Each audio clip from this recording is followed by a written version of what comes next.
Boot police 1954 में release हुई एक हिंदी कॉमेडी ड्रामा है जो प्रकाश अरोड़ा द्वारा निर्देशित और राज कपूर द्वारा निर्मित है। इसने फिल्म फेयर पुरस्कार में सर्वश्रेष्ठ फिल्म का पुरस्कार जीता है। फिल्म में रतन कुमार और नाज मुख्य भूमिका में है।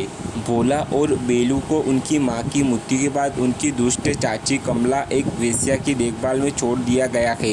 वह उन्हें सड़कों पर भीख मांगने के लिए मजबूर करती है और रात में अक्सर उन्हें बेरहमी से पीटकर पूरा संग्रह लेती है। जॉन नाम का एक बूटलेगर और कमला का पड़ोसी उन्हें आत्मसम्मान और भीख मांगने के बजाय आजीविका के लिए काम करना सिखाता है। दोनों बच्चे कमला को कम पैसे देकर अपने भीख के पैसे से बचत करना शुरू करते हैं ताकि वे जूता पॉलिश किट खरीद सके और जूते चमकाना शुरू कर सके। दोनों जूता पॉलिश किट खरीदने का प्रबंधन करते हैं और व्यवसाय शुरू करते हैं, लेकिन जब कमला को यह पता चलता है तो वह उन्हें पीटती है और घर से बाहर निकाल देती है। इस बीच जॉन को पता चलता है कि बेलू को एक नई फ्रॉक चाहिए और भोला को एक नई शर्ट चाहिए क्योंकि उनके मौजूदा कपड़े फटे और घिसे हुए हैं। बेलू और भोला की मदद करने की भावना से अभिभूत होकर जॉन अनधिकृत शराब बेचने का फैसला करता है और गिरफ्तार हो जाता है। दूसरी ओर बच्चों को उनके हाल पर छोड़ दिया जाता है और जब बारिश होती है और लोग अपने जूते पॉलिश करवाना बंद कर देते हैं तो बच्चों के भूखे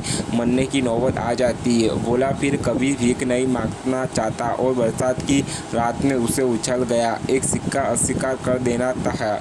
जब बेलू भूख से उसे निकालती है तो भोला उसे थप्पड़ मारता है और वह उसे गिफ्ट देती है। जब पुलिस आती है तो बच्चों को लेने के इरादे से बेलू ट्रेन से भाग जाता है, लेकिन भोला को गिरफ्तार कर लिया जाता है। ट्रेन में बेलू को एक अमीर परिवार ने गोद ले लिया है और वह अपने भाई के लिए दुखी है। रिहा होने के बाद भोला बेलू की तलाश करता है लेकिन उसे नहीं ढूंढ पाता है।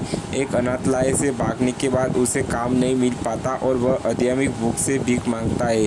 रेलवे स्टेशन पर भीख मांगते समय उसकी मुलाकात बेलू से होती है, जहां बेलू और उसका गोद लिया हुआ परिवार छुट्टी के लिए ट्रेन में चढ़ रहा होता है। अपमानित होकर भोला भाग जाता है लेकिन उसकी बहन उसका पीछा करती है। जॉन भी अलविदा कहने के लिए स्टेशन आया है और पीछा करने में शामिल हो जाता है, लेकिन वह गिर जाता है और घायल हो जाता है। भोला दौड़ना बंद कर देता है और बेलू और भोला फिर से मिल जाते हैं। गनी परिवार ने भोला को भी कोर्ट ले लिया है और वो हमेशा खुशी से रहने लगे हैं। इंडियन एक्सप्रेस के 2 अप्रैल 1954 तक अंक में मैंने बूट पुलिस क्यों बनाई शीर्षक में एक लेख में राज कपूर ने लिखा था कि आवारा में मैंने यह साबित करने की कोशिश की कि आवारा लोग पैदा नहीं होते हैं बल्कि हमारे आधुनिक शहरों की मलिना बस्तियों में पैदा होते हैं। भीषण गरीबी और बुरे माहौल के बीच बूट पुलिस बेसहारा बच्चों की समस्या हस्तियों के लिए उनके संघर्ष और संगठित विश्वभूति के खिलाफ उनकी लड़ाई को दर्शाता है। इस फिल्म का उद्देश्य आपको यह समझाना है कि अनाथ भी आपकी ही तरह जिम्मेदार है। सरकार की ओर से व्यक्तिगत दान से इस समस्या का समाधान नहीं होगा क्योंकि इसका एकमात्र समाधान राष्ट्रीय स्तर पर सहकारी प्रयास है।